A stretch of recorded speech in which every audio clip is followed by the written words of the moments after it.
Yes. Hi, my name is Kelsey, and most of your favorite sports are basketball or baseball or soccer. But my favorite sport is hockey, and my proposition is that current rules on ice hockey violence are insufficient. The 3 points that I'll be trying to make are that there's an outstanding amount of rough play every game, the rules do not discourage any violence, and that new rules would be more efficient. I have 3 definitions for you.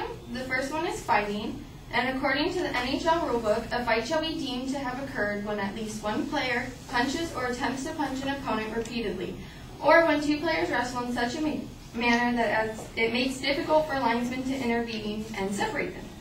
Second, checking from behind. A check from behind is delivered on a player who is not aware of the impending hit, therefore unable to protect or defend himself, and contact is made on the backside of their body. And lastly, major penalties. For the first major penalty in any one game, the offender, except the goalkeeper, shall be ruled off the ice for 5 minutes, in which time no substitute can be permitted. So my first point is that there's an outstanding amount of rough play every game. And rough play is normally fighting, which leads to a lot of concussions. And this higher rate of concussions is making for a discovery of chronic traumatic encephalopathy, which is a buildup of tau, a structural protein that clumps up and changes the structure of the brain cell. An example of this is Derek Beauregard, who died last year, and he was on the Rangers. And when they did an autopsy of his brain, they found this. Dr. Christopher Geiza, professor at UCLA's neurosurgery department, says CTE can include confusion, low reaction time, aggression, anxiety, depression, problems controlling impulses, loss of memory and confusion, and they can progress over time. Sidney Crosby, who is a Pittsburgh Penguin player, has been out the last 20 games because of too many concussions, and the effects of these concussions are still lingering, which makes him not able to play. According to the New York Times, Don Sanderson sustained massive head trauma after his helmet came off during the fight, and he and the player he was fighting both fell to the ice. He was in a coma for 3 weeks after this, and when they took him off life support, he died. Another form of rough play is checking, and there's 3 illegal forms of checking, which is from behind, fording, and cross-checking. In December, a sophomore high school player, Jack Jablowski, was checked from behind, and he's now paralyzed. He has very little movement of his arms.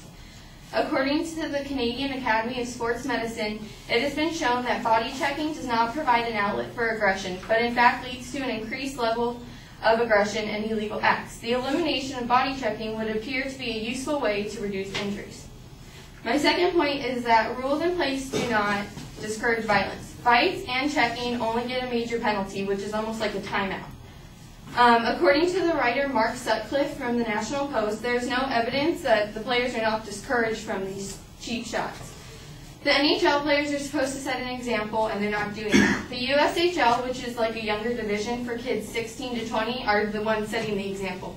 They currently, like in the past 2 weeks, put a rule to prevent checking and want to in place rules where fighting is no longer allowed. And my third point is that new rules would be more efficient. Dr. Kale, neurologist, calls on all doctors to support a ban on all forms of intentional head trauma and endorse deterrent penalties in hockey.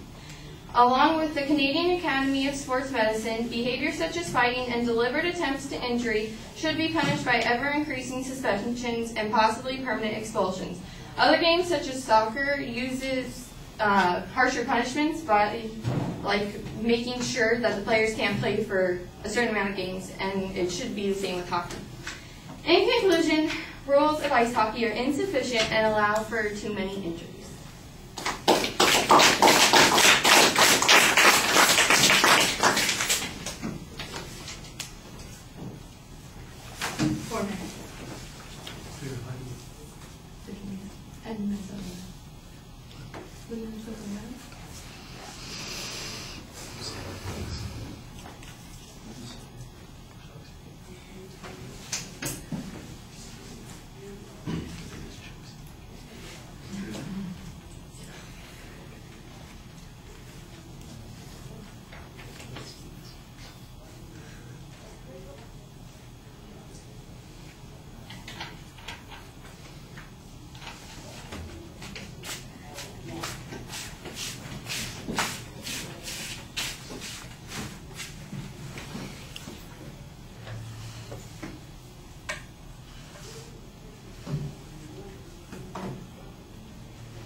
All right, the opening's fine. You've got a claim that's pretty clearly labeled. There's a layout of the secondary issues. It felt a little bit rushed, so you can take your time in talking about it. The definitions are all right, although you spend a lot of time on them. I did see early on that there's an equivocation that rough play is the same thing as fighting, and I'm not sure that that is in fact the argument that you can prove. The three cases that you present, for instance, of guys who are substantially injured or one of them who died, you need to show a relationship between the rough play and the fighting that went on.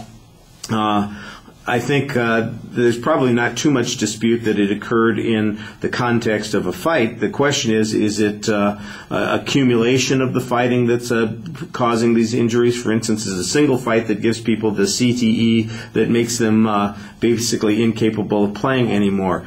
One of the things that's missing is some statistical data that shows the frequency of these kinds of injuries. That you've got some cases to point to suggest that a problem might exist, but that it's a problem that we should be generalizing about, I think, is a little underwhelming here. I did think you did a nice job citing authorities on the medical issues there.